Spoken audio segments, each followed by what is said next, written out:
شیخ العرب والعجم عارف بالعزد مولانا شاہ کی محمد اختر صاحب رحمۃ اللہ علیہ فرماتے ہیں کہ آج لوگ اسلام پر اعتراض کر رہے ہیں کہ دیکھو خواتین کو بد اخلاقی سکھائی جا رہی ہے کہ آواز بھاری کر کے بات کرو. قرآن پاک کا حکم ہے نا، اے نبی کی بیویوں کر کے، لیکن لاکھوں اخلاق اس بد اخلاقی پر قربان ہو جائیں جو اپنے پیدا کرنے والے کو راضی کر لے. اخلاق کی تعریف سن لیجئے: مدارات الخلق، مخلوق کی خاطر تواضع اور ان کے ساتھ بھلائی، مع مراعات الحق، اللہ کے احکام کی رعایت کرتے ہوئے کرنے کا حکم ہے. واہ سبحان اللہ، کیسے پیارے الفاظ ہیں. اگر مہربانی کرنے سے اللہ ناراض ہو تو آپ کسی مخلوق کی مہربانی نہیں کر سکتے. یتیم کے سر پر ہاتھ پھیرنے سے ہر بال پر نیکی ملتی ہے، لیکن ایک یتیم لڑکی ہے جو 10-12 سال کی ہو رہی ہے اور چہرے پر نمک بھی ہے، اس کے سر پر ہاتھ مت پھیرو. 15 سال سے پہلے تک لڑکے اور 12 سال سے پہلے لڑکی کہلاتی ہے.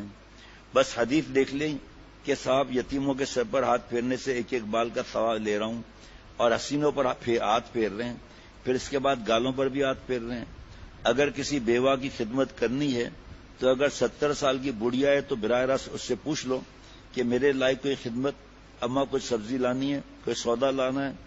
اگر 45 کے اندر ہے، جب بعد میں، یہ تو پرانا واز ہے حضرت کا، بعد میں فرمایا جو عورتیں کھال کھچواتی ہیں 60-65 سال کی عمر میں بھی اور لڑکیاں لگتی ہیں، تو ان سے بھی احتیاط کا حکم ہے.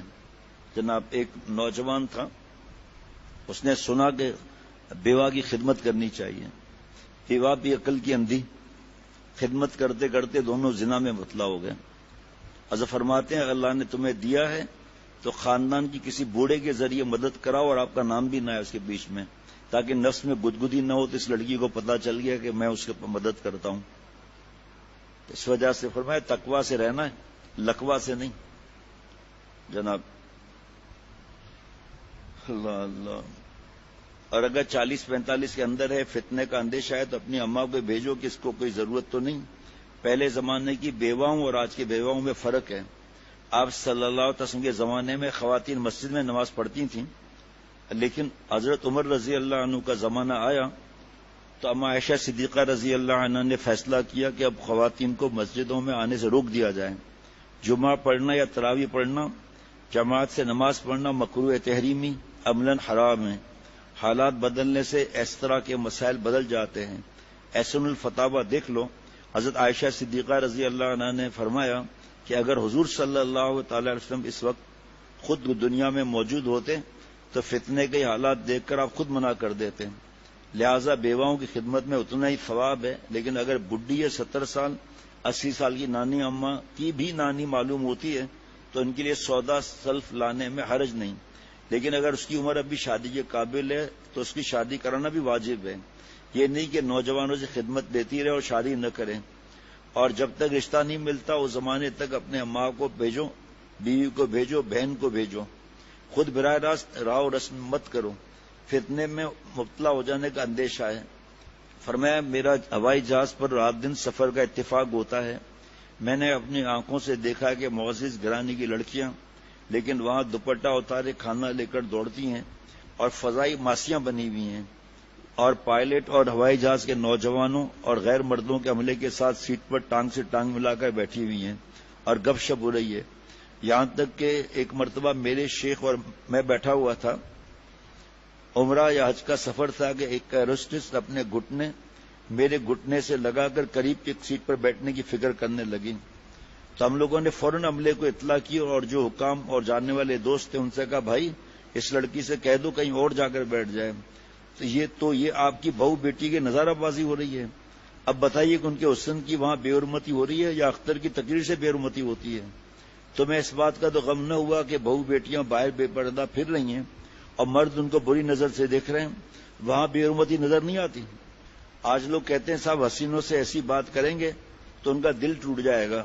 آواز باری کر کے شرعی عذر ہو تو بغیر شرعی عذر کے نام میں سے بات کرنا بخاری شریف کی حدیث پا کے زبان کا زنا ہے. اور زنا العین نے نظر فرمایا آپ صلی اللہ علیہ وسلم نے، نظر بازی آنکھوں کا زنا ہے.